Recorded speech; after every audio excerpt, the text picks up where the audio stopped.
In 2016, a 41-year-old Jimmie Johnson won his 7th NASCAR Cup Series title in 11 seasons, joining an elite group of just 2 other drivers in NASCAR history who were able to say they've won 7 NASCAR championships, cementing his legacy as an all-time legend of the sport. Yet just 12 races later, and he would be standing in victory lane as a NASCAR winner for what most likely is the last time, after a violent crash the next week would seemingly bring his winning ways to a screeching halt. Following that crash, we saw Jimmie Johnson in NASCAR going from running top 5 and competing for wins week in and week out, to immediately failing to be able to consistently run up front. From his first winless Cup season the year after, to missing the playoffs his final 2 seasons, while still driving in top equipment, to now finishing near last every race he attempts in the Cup Series. So today we are going through the career of Jimmie Johnson, and how one crash ended his dominance in NASCAR.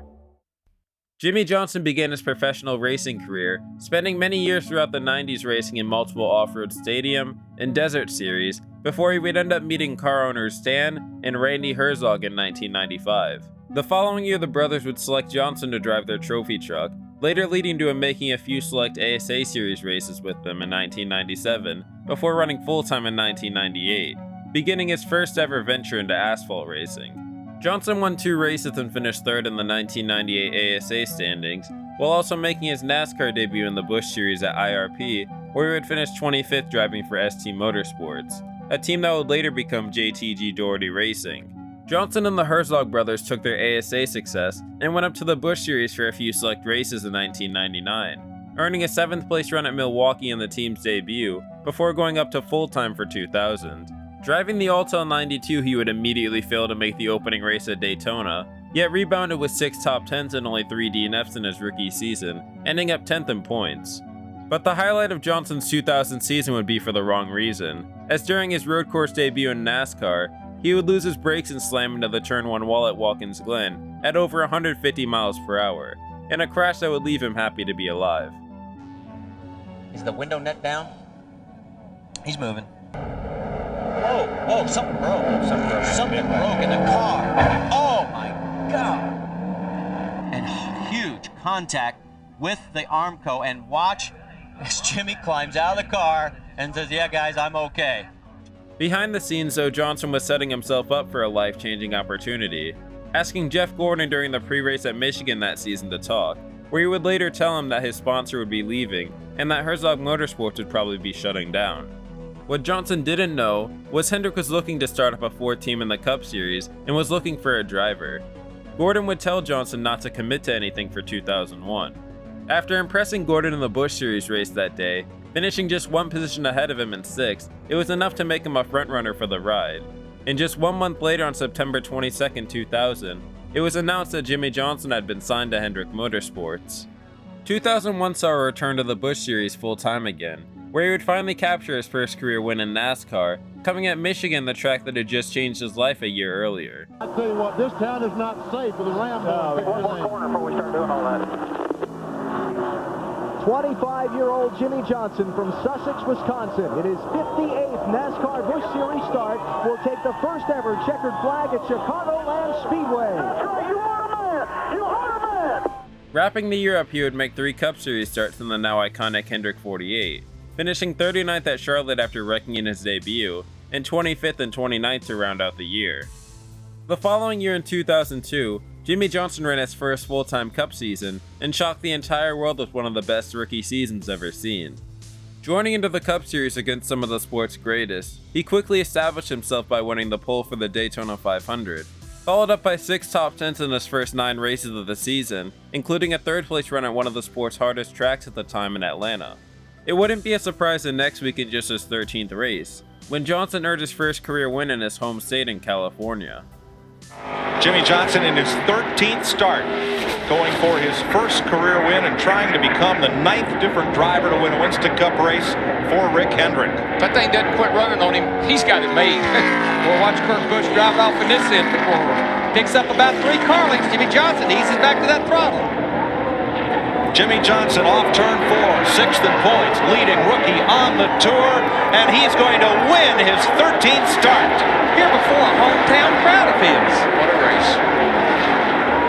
Just 2 weeks after his first career win, Johnson would absolutely dominate the longest race in NASCAR, leading 263 of the 400 laps in the Coca-Cola 600, yet finishing 7th, after dumping the lap car of Hud Strickland with 36 to go, bringing out a yellow and forcing him to lose all his track position after a pit road mistake. He'd rebound the next week with another dominating run, this time coming at Dover, for his second win in 4 weeks and his first of a record-setting 11 wins at the track, leaving him second in the standings with a real shot to make a run at the championship. The next 15 races put Johnson in the middle of a fight for the championship, sitting between 2nd and 5th in the standings for the entire time, until a crash on a restart at Bristol thanks to a lap car seemed to end his odds. But a last place finish from points leader Sterling Marlin at Richmond brought him right back to it, pushing even closer after sweeping the Dover races. His 27th birthday was this past Tuesday. There'll be a lot of candles to blow out in Victory Lane at Dover. Jimmie Johnson sweeps the Monster Mile this season. Sitting just 30 points behind Mark Martin entering Kansas, with just 8 races remaining in the season, he would leave the track as the points leader by 11 points over Martin, after his engine blew late in the race leaving him in 29th, while the points leader for a majority of the year Sterling Marlin would have its championship run end after an injury following the crash that day at Kansas. Johnson became the first rookie driver to ever lead the points standings, but it would be a short-lived stay at the top, following a freak accident and a rare Hendrick disaster class the following week at Talladega. Matt, do I hear Jimmie Johnson's also struggling? Alan, the hits keep right on coming for rookie Jimmie Johnson. Remember, he had that opening accident at the beginning of the race. Now he reports into his crew chief, Chad Canals. I'm down on 7 cylinders, and it's getting worse. A bad day for the Hendrick engine department. All 4 Hendrick cars endured engine troubles that day, with none finishing higher than 37th, ending his run at a rookie season championship. Tony Stewart would eventually win the 2002 championship, with Johnson finishing 5th in the standings, with 3 wins, 4 poles, 21 top 10s, and 6 top 5s, but would be edged out by Ryan Newman for Rookie of the Year due to the aura of winning poles. Now, can he just not overdrive turn 3 where he can come off the exit of turn 4? Real fine line here. He's building a real nice margin, though, as far as he goes down in that corner. 2003 is when Jimmie Johnson started to become a star in NASCAR, appearing in many commercials, while also becoming one of the founding members of the Gillette Young Guns. On the track, he avoided a sophomore slump like it was the plague, winning 3 races throughout the course of the year, including his first Coca-Cola 600, earning redemption from his rookie year. The race is official. Jimmie Johnson won $1 million last Saturday night, and he banks the Coca-Cola 600 tonight. Johnson would also sweep the New Hampshire races, ending the season finishing 2nd in the final standings, just 90 points behind champion Matt Kenseth, ending the season with 3 wins, 2 poles, 14 top 5s, and 20 top 10s. 2004 came with a radical change to the points format, with NASCAR adopting an end-of-season chase format for the first time, which brought an end to a season-long dominance. Johnson would easily make it into the chase after 4 wins in the first 26 races. Yet once the chase began, it was a different 48 team for the first 4 races, finishing 11th at New Hampshire, 10th at Dover, and DNFing at both Talladega and Kansas, leaving him 247 points back of the championship lead, 9th in the standings, just 10 points out of being dead last, seemingly putting him out of the picture. But back-to-back wins at Charlotte and Martinsville would bring him up to 4th in the points, but still 207 back.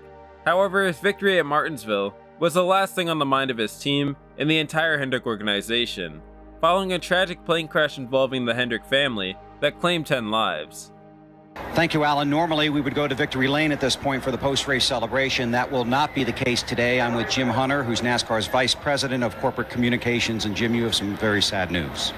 Yes, we've been made aware. The FAA reported they lost contact with a Hendrick Motorsports airplane inbound for Martinsville earlier today, Bill. We don't have a lot of details or a lot of information, but I know the FAA and the NTSB are investigating, and we've been in contact with Rick Hendrick, and we're in contact with his entire organization, and we just don't have a lot of details at the moment. But we're going to say an extra prayer for everyone in the Hendrick organization at this time. Driving with the special car the next weekend in Atlanta in remembrance of them, Jimmie Johnson would win his 3rd race in a row, an emotional victory for the entire Hendrick organization. Johnson's got it. Unless he makes a big mistake in 3 and 4. can't go. This could be 3 in a row for that 48 car. Come on, buddy, come on. Bring it home. Bring it home. Jimmy, don't do any burnouts, buddy. The emotions of the victory for Jimmie Johnson. The win pulled him to just 59 points back with just 3 races remaining. However, impressive runs of 6th at Phoenix, a win at Darlington, and a runner-up at Homestead would still not be enough to overcome the points deficit that was put on them after his awful first 4 races, leaving him just 7 points back in second. He'd wrap up the season with him having his best season up to that point, setting career highs in wins with 8, top 5s with 20, and top 10s with 23. 2005 was more of the same for Johnson, leading the standings for 16 of the first 26 races and earning 2 wins along the way, including a 3rd straight Coca-Cola 600, barely beating Bobby Labonte in dramatic fashion. These wins easily qualified him for the chase, and after 2 wins through the first 9 races of it, he sat just 52 points behind Tony Stewart, with the chance to capture his first career championship when they went to Homestead. Yet unfortunately he would crash out midway through the race just before going a lap down in 28th, dropping him from 2nd in the standings all the way down to 5th. But what nobody knew after this race was that was the last time someone other than Jimmie Johnson would win a Cup title for the next half-decade. 2006 started off with what every driver dreams of doing for Johnson, when he won a fog-filled Daytona 500. But he's going to the outside. Got to. It's a Daytona 500. He's got to try, at least try to win. Meanwhile, Ryan Newman looked both sides of Johnson, nowhere to go, stays in line. This is what Johnson wants to see in his mirror, though. He wants to see those guys behind him, side by side. Casey Mears runs 3rd. Junior's losing positions as he tries to get by on the outside. Tony Stewart has moved into 5th, 6th. Here goes Ryan Newman. He's going to try the high side. Which way will Mears go? Hose this 12 car, Ryan Newman. Bobby, keep pedaling it, man. Keep pedaling. That's Clear by 4. That's exactly. Crash behind him. Crash behind him. The caution is out. The race is over. Jimmie Johnson has won the Daytona 500. You are my hero. He'd keep up the momentum at Las Vegas, passing Matt Kenseth on the white flag for his 2nd win in 3 races. 2 additional wins at Talladega, and his first Brickyard 400 locked him into the chase as the 2nd seed, where again, just like 2004, he was left deep in the standings in 8th, 156 points back after a Talladega crash. A runner-up at Charlotte, a win at Martinsville, a track he continued to dominate at, as well as 3 more runner-ups in the following weeks, catapulted him from 156 points back after race 4 to 63 points ahead entering the final race, needing just a solid run to win his first NASCAR championship. A 9th place run would be just enough to beat Matt Kenseth, who would go on to cut the points lead down considerably to just 4 points, making Jimmie Johnson a NASCAR champion for the first time. Coming to the finish line, Greg Biffle goes 3 in a row at Homestead, and Jimmie Johnson is the 2006 NASCAR Nextel Cup Series champion. 2007 would be one of Johnson's best career seasons, winning 6 times in the regular season at Las Vegas, Atlanta, Martinsville, Auto Club, and sweeping the Richmond races. Johnson would go toe-to-toe with the man who got him his ride at Hendrick and Jeff Gordon for the championship, who was in the middle of his greatest season since his last championship in 2001, and was a favorite for it. Halfway through the chase, it seemed like Gordon was on his way to a 5th championship, after his Charlotte win and a rare crash at the track for Johnson, which would put him 68 points ahead of him. However, after that, Johnson would go on a tear, winning 4 straight races at Martinsville, Atlanta, Texas, and Phoenix, soaring him to now 86 points ahead of Gordon. And with a 7th place finish at Homestead, Johnson had his 2nd championship in a row.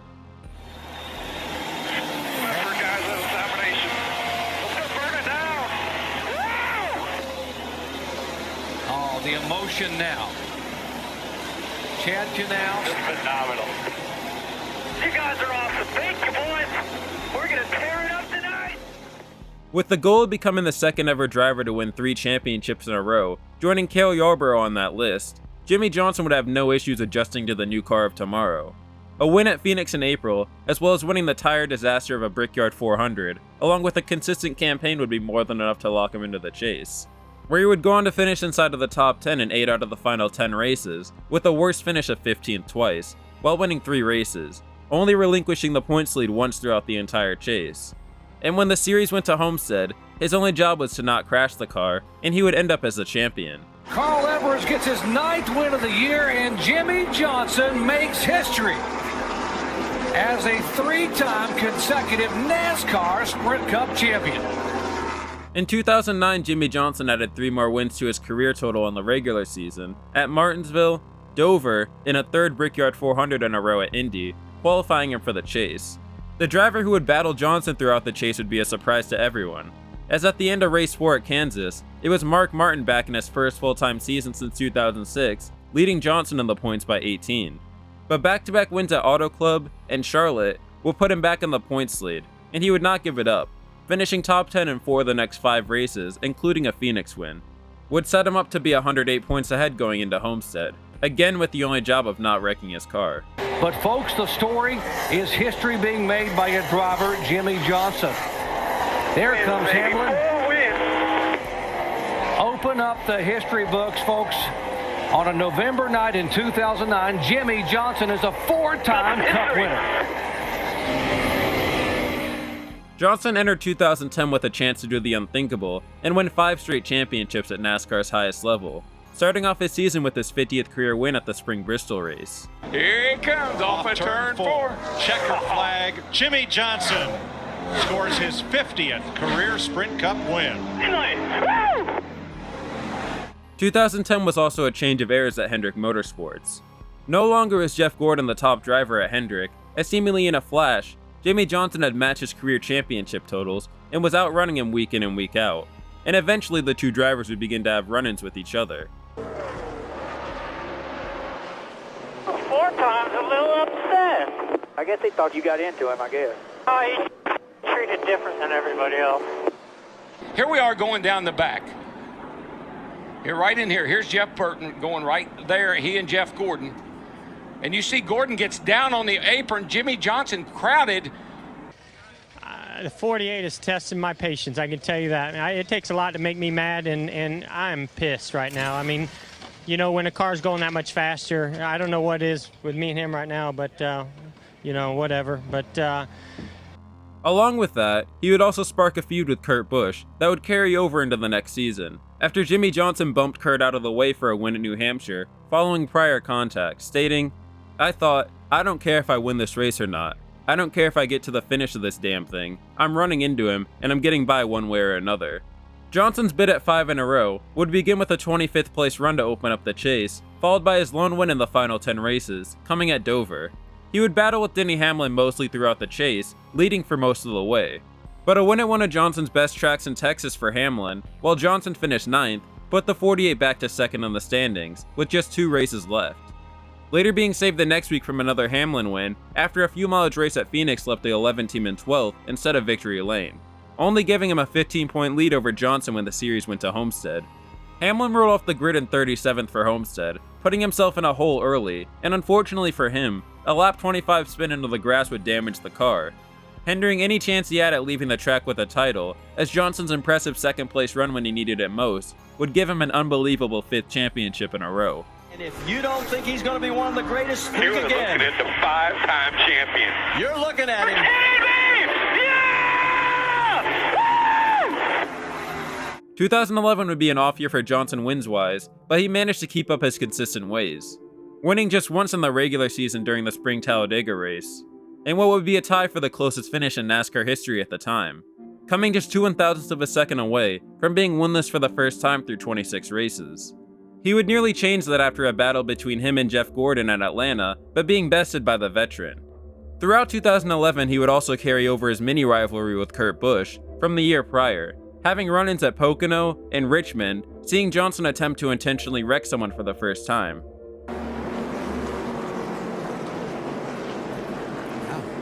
He had ways to get to it. He had to work hard to get there. Took some talent. Expected to turn up the performance when the chase began, the 48 team would do just that, finishing top 10 in 3 of the first 4 races, including a 2nd place at Dover and his 2nd win of the year at Kansas. Entering one of his best tracks on the circuit in Charlotte, just 4 points back of the championship lead, he seemed poised to go on a run and win his 6th title in a row. However, a heavy crash into the turn 2 wall at Charlotte and a lackluster 26th place finish at Talladega left him 7th in the standings, a full race out at 50 points behind with just 4 races left. Johnson would wrap up the season with multiple finishes outside of the top 10 to finish 6th in the points, ending the year with a 32nd place run at Homestead, finally allowing NASCAR to crown a new champion at season's end, this time being Tony Stewart. Coming out of the gates hot in 2012, earning 7 top 10s in the first 9 races, Johnson wanted to be the driver who got Hendrick his 200th win, nearly coming at Martinsville, but David Rudiman had other plans. Now the drivers that were close on fuel, this is not what you wanted to see right here. I have no idea why David Rudiman did not go to the pits a while ago. Hendrick wouldn't have to wait long for their 200th win though, as just 4 races later Jimmie Johnson brought home his first win of the year in Darlington, and Hendrick Motorsports' 200th win all time. Securing 2 more wins before the chase, 1 at Dover, and a 4th Brickyard 400 win, it seemed like the only thing he couldn't do in NASCAR was break his curse and win at Michigan. As out of everything he'd done in NASCAR, this seemed to be the hardest thing for him to conquer. And with a blown engine while leading with 6 to go, he'd have to wait yet another year to have a chance at winning there. Starting off the chase with back-to-back runner-ups at Chicago and New Hampshire, Johnson left the second race leading the standings. That was until Brad Keselowski won his second out of the first 3 races of the chase, while Johnson finished 4th, putting the 48 5 points behind entering the wild card at Talladega. Both drivers would make it through the race cleanly, and Johnson entered the final corner ahead of Keselowski and was half a mile away from escaping Talladega with a minor points gain on him, until Tony Stewart obliterated the field with one of the worst blocks in NASCAR history. Oh, there's contact! Get out of you now. Stewart into the middle of the pack and over! Keselowski would skate through the wreck and wind up all the way in 7th place, while Johnson was mashed into the wall, ending up in 17th, now dropping him to 14 points behind Keselowski, being saved by leading a few laps. Finishes of 9th and 3rd in the next 2 weeks at Charlotte and Kansas put Johnson to just 7 points behind entering Martinsville, where he would qualify on pole and lead a race-high 193 laps to take the win, as well as the points lead.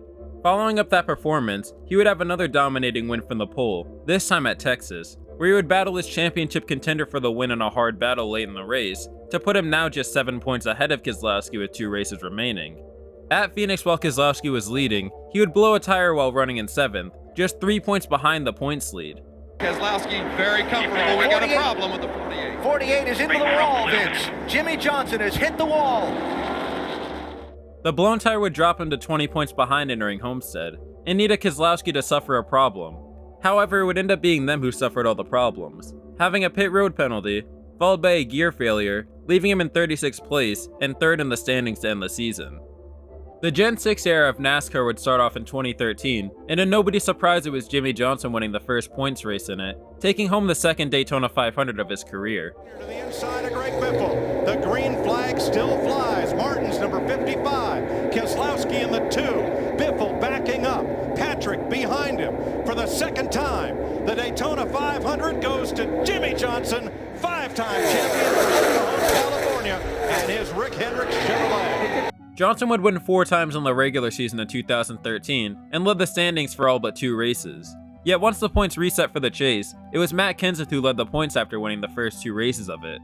Using his consistency, Johnson would get back to the points lead after Talladega, later being tied following Martinsville.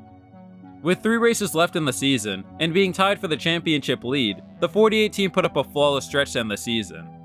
Winning at Texas, compared to Kenseth's 4th, and a 3rd at Phoenix while Kenseth suffered a tough day and finished 23rd, it would be enough to give Johnson a 28-point lead in the battle, and virtually lock up his 6th title.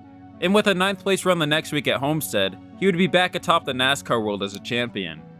Career win 23, Denny Hamlin, your winner at Homestead Miami Speedway. Matt Kenseth will finish 2nd, and here he comes, champion for the 6th time, it's Jimmie Johnson. 2013. Another points format change in 2014 would bring an end to the chase format that Johnson absolutely dominated. So how would the new win-and-you're-in playoff format suit him? He'd lock himself into the playoffs with another Coca-Cola 600 win, followed by a win at Dover the next week, and finally conquering Michigan a few weeks later. Yet the good runs would stop in the summer, suffering 4 finishes of 25th or worse in 5 races in the middle of the year. However, with the new format, nothing really came of it. Johnson would start off the first round 4th on the board, putting up finishes of 12th at Chicago, 5th at New Hampshire, and 3rd at Dover to easily advance to the next round. However, due to it being pre-playoff point era, no one had any padding for any incidents. So once Johnson finished 40th at Kansas to start the round, and 17th at Charlotte, he was sent into Talladega in a must-win situation. With his back against the wall in the first ever Talladega elimination race, Johnson would lead a race-high 84 laps and dominate the show, sitting in position to make a charge for the win just before green flag pit stops, running in second. But a caution during the cycle late in the race would shuffle the running order and put Johnson back to 6th for a late race restart, where he would drive up and contend against Ryan Newman for the lead with 6 to go. A caution would fly soon after, while Johnson was in 4th, and on the restart Kurt Busch would ruin his season, immediately pushing him out 3 wide, forcing him to lose all his track position and fall back to the mid-20s, later finishing 24th, and eliminating him from just the second round. A win at Texas to round out the year would ease the pain of getting eliminated in the second round of the first playoffs, but at season's end, the team would finish outside of the top 10 in points for the first time, finishing 11th in the standings, while also posting his lowest top 5 total for them since his rookie year. Hoping to make it past the second round of the playoffs in 2015, Jimmie Johnson and the 48 team would start off the season hot, winning 4 of the season's first 13 races, clinching his playoff spot. The first race of the playoffs would be a tough one for Johnson, suffering multiple issues that would ruin a good run for him, and even getting into it with Kevin Harvick off the track, after Johnson caused him to blow a tire and wreck, trying to attempt a bold 3-wide pass below the white that was never going to work. Way out of shape was the 48. Little bumping and banging as they go into turn 1. Oh, there it is. Around goes the 4. Hold the brake. So they're going to discuss it. And maybe a little more than discussion. You can see this sport's full of emotions. You know, Kevin Harvick feels like he was done wrong and he wants to express his displeasure with Jimmie. These two have worked really closely together, you know, making their cars faster, but you can see Kevin's not happy with Jimmie. That's what the playoffs do. A 6th place run in New Hampshire the following week left him with a comfortable 27-point lead ahead of the cut line, going into the round of 16 cutoff race at Dover, a track he had dominated in years past. But a $5 part would end his season. That could be a couple things. Either the right rear hub has gone bad, or another issue is there's seals inside the housing that keeps the gear oil, keeps the rear gear cool. If those seals fail and you go in a circle, guess where all the grease goes? To the right side of the race car, fills the hub, covers the wheel. Are we going to the garage, Cliff? That's good. Yeah, he's going to the garage. He's going to the garage. Remember, Jimmie Johnson's 5th in points, 27 points ahead of the cut line. This could be huge. Again, Johnson would rebound with a Texas win to round out the year, this being the 75th win of his career, but he would barely crack the top 10 in points at season's end, finishing 10th. Entering his age 40 season, looking to prove he was still a championship threat after 2 disappointing seasons, Jimmie Johnson punched his ticket to the playoffs immediately in the second race of the season, at Atlanta, tying Dale Earnhardt at 76 wins, before breaking the tie just 3 weeks later at Auto Club for his second win of the season. However, that would be the last win of the regular season for him, as he would struggle through the rest of the way, eventually dropping out of the top 10 in points, after the 25th race of the year at Darlington left him just 5 points ahead of Austin Dillon. Once the playoffs began, Johnson would get through the first round with ease, this time with 2 top 10 runs. A win at Charlotte in the first race of the round of 12 put the 48 team in the round of 8 for the first time, and another win in the first race of the round, this time at Martinsville, would send Johnson to Homestead with a chance to win his 7th NASCAR championship. At Homestead, Johnson started from the rear of the field due to a pre-race inspection issue. He drove through the field with no issue, cracking the top 10 early in the race, but it was apparent that he didn't have as good a cars as Carl Edwards or Kyle Busch, staying behind them for a majority of the race. A fantasy yellow for Dillon left him would change everything, as on the ensuing restart, Carl Edwards would block Joey Logano too far and get turned in front of the field, causing a massive crash, allowing the 48 to sneak through in prime position for a championship. Another caution for Ricky Stenhouse forced an overtime restart, where Johnson sent it into turn 1 to steal the lead from Larson, driving to his record-tying 7th championship a lap after. Jimmie Johnson through 3 and 4. Make room! Richard Petty and Dale Earnhardt. There's another 7-time champ. Jimmie Johnson wins his 7th NASCAR Sprint Cup championship.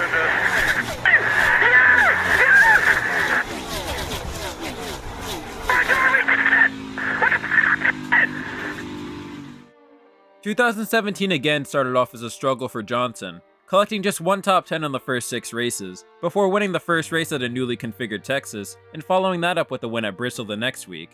And in something that nobody could guess at the time, his win at Dover a few weeks later would be his 83rd and final win, just 6 months removed from winning a championship the year prior. And Jimmie Johnson will tie Cale Yarborough on Stock Car Racing's all-time win list. Johnson wins his 11th at Dover. He's got a lot of fans here in Dover because they're all cheering for. The following week at Pocono would mark the end of the Jimmie Johnson era in NASCAR, as after this heavy crash into turn 1 following a brake failure, at 200 miles per hour, he hasn't been the same.